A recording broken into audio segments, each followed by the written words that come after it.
Diehard Yankee fan all my life, but that doesn't mean I bet the Yankees all the time, and I'm not afraid to fade them. And this is one of those situations I am going to fade them. I mean, Carlos Carrasco's has been terrible to start the year. 2 starts and 1 relief appearance, 7.71 ERA, 163 WHIP, just terrible numbers.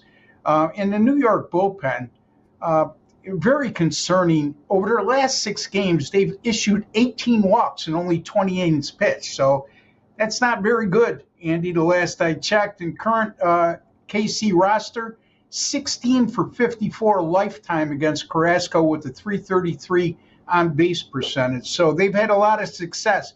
And it's important to specify the current roster because you could look at Carrasco's, maybe his lifetime numbers against Kansas City as a team. I look at what the current roster does against a starting pitcher.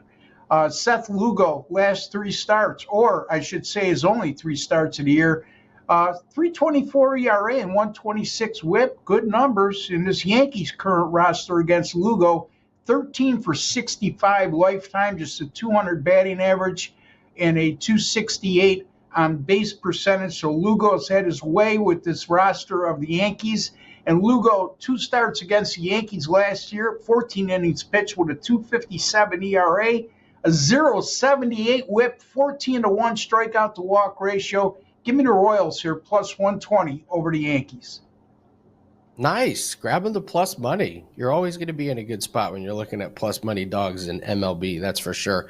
Let's take a look at Boston and Tampa Bay. Ross, this is just not the Tampa Bay Rays of old. It feels like 7-8 to start the season.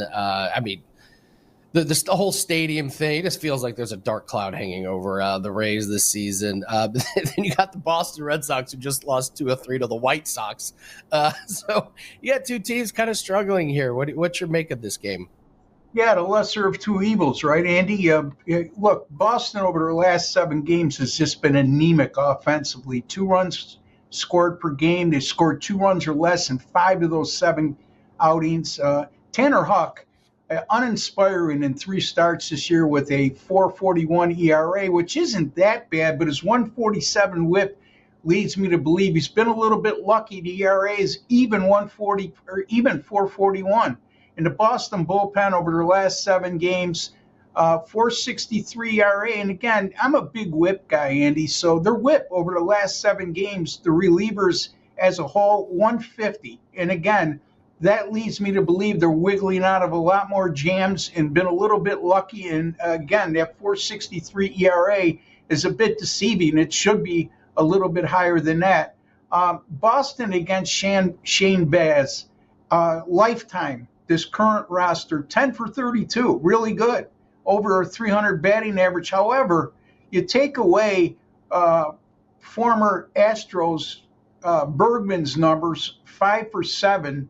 The rest of the roster is just 5 for 25 against Baz. Not a big sample size, but not a lot of success in that regard. So you're basically got one hitter that's hurt Baz lifetime. And Shane Baz, 2 versus Boston last year, 2 starts, that is, a 2.77 ERA, 0.54 WHIP. So actually very dominant against Boston in his 2 starts last year with a better than 6-1 strikeout to walk ratio and 13 innings pitched, which is a big sample size for starting pitchers these days.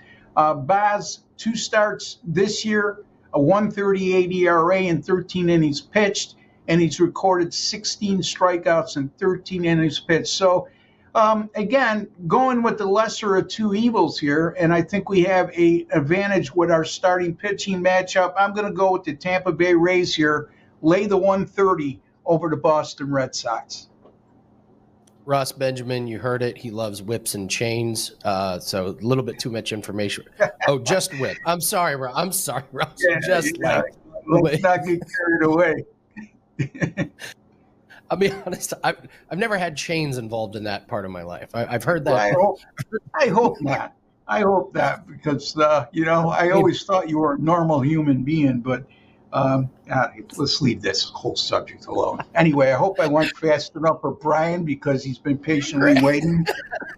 You're fine, Ross. Ross Benjamin, one of the absolute best. If you have flex picks, take a look at Ross for today. Ross, tell everyone. Go over those stats one more time that you're talking about with NBA and tell us some of the other my NBA postseason, the last three postseasons, 2024, 23, 22, a combined, and this is all documented by WagerTalk, Andy, 114 and 76, 60%. It depends on how you use our grading system. At $100 per unit, I'm up $12,285 during that time. If you're just using 1 unit per play, you're talking about 1,228, 122 units up. So in any event, and then you look at the ROI. I'm listening to the Greeks say 5% or better is good. Well, my ROI over the last 3 years, 16.5% last year, 23.1% in 2023, 23.7% in 2022. Yeah, you need to jump on board with me here in the NBA playoffs, folks. And my NBA sides, again, I said 63 and 32 the last 2 years.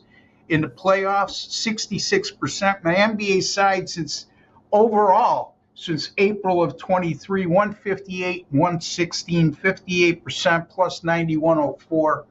In my NHL, by the way, folks, 23 and 12, 66% run since March the 4th, and ROI of plus 19.5%. So a lot of positive. Major League Baseball, by the way, 6-1 run. So a lot of positive things going on right now. Andy, so people need to jump on board. You can go to wt.buzz/RB. That's my personal link, and take advantage of all these all access passes and all my daily selections. So that's what I got.